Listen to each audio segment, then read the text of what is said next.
नमस्कार। आज हम एक ऐसे ग्रंथ की पड़ताल करने जा रहे हैं जो सदियों से न जाने कितने ही लोगों के दिलों में एक खास जगह बनाए हुए है। हनुमान चालीसा। कभी सोचा है कि आखिर इसमें ऐसी कौन सी बात है जो इसे इतना खास बनाती है? तो सवाल यही है, इन 40 छंदों में, इन 40 पुरानी चौपाइयों में आखिर ऐसी क्या शक्ति है जो आज भी, इतने सालों बाद भी उतनी ही ताकतवर और उतनी ही रेलेवेंट महसूस होती है। चलिए आज इसी को समझने की कोशिश करते हैं। और इस सवाल का जवाब जानने के लिए हमें पहले ये समझना होगा कि इसका असर कितना गहरा और कितना बड़ा है। ये सिर्फ कोई पूजा पाठ की किताब नहीं है, ये अपने आप में एक कल्चरल फेनोमेनन है। तो हनुमान चालीसा असल में है क्या? देखिए, बात है 16वीं शताब्दी की, जब महाकवि तुलसीदास ने भगवान हनुमान की स्तुति में इन 40 छंदों को लिखा था। तो हाँ, ये 40 छंदों का एक भजन है, लेकिन बात सिर्फ शब्दों की नहीं है, ये एक एहसास है, एक पूरा अनुभव है। अच्छा, चालीसा को अगर सही मायने में समझना है तो हमें सबसे पहले इसके हीरो को जानना होगा, है ना? तो चलिए मिलते हैं हनुमान से। हनुमान के किरदार में 4 बहुत ही कमाल की बातें हैं जो उन्हें सबसे अलग बनाती हैं। उनकी बेजोड़ ताकत, उनकी जबरदस्त बुद्धि, उनकी गहरी विनम्रता और उनकी अटूट भक्ति।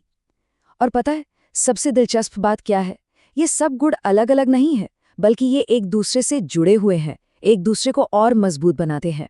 चालीसा की एक बहुत ही खूबसूरत चौपाई है जो बताती है कि वो हमेशा प्रभु राम की सेवा में तत्पर रहते हैं। असल में देखा जाए तो उनकी सारी शक्ति, सारी बुद्धि का जो सोर्स है, वो उनकी यही भक्ति है, यही डिवोशन है। इसी से उन्हें एक मकसद मिलता है।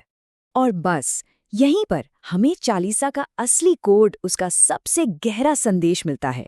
शक्ति और भक्ति का ये मेल, ये जिंदगी की मुश्किलों से लड़ने का एक बहुत ही पावरफुल फॉर्मूला है।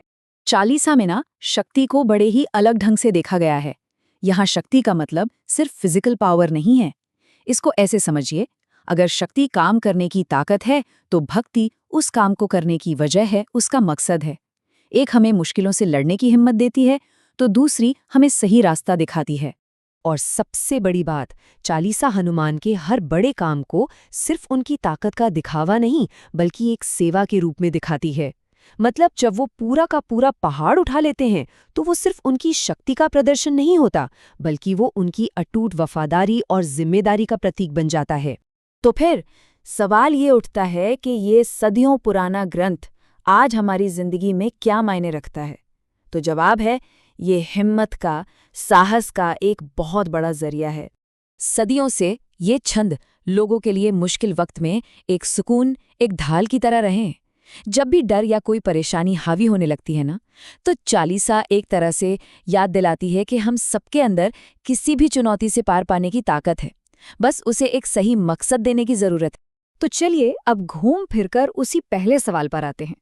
आखिर ऐसी क्या वजह है कि ये भजन आज भी, इतने 100 सालों बाद भी इतना जिंदा और इतना रिलेवेंट है? वजह यह है कि ये कहानी यूनिवर्सल है। ये एक ऐसे हीरो की कहानी है जो अपनी वफादारी और अपने विश्वास की ताकत से नामुमकिन को भी मुमकिन कर दिखाता है। और ये एक ऐसी कहानी है जिससे हम सभी कहीं ना कहीं जुड़ जाते हैं। और यहीं आकर ये पूरी बात हमें एक बहुत गहरे सवाल पर छोड़ देती है कि आखिर किसी हीरो की कहानी को क्या चीज़ टाइमलेस बनाती है? क्या है जो उसे हमेशा के लिए अमर कर देता है?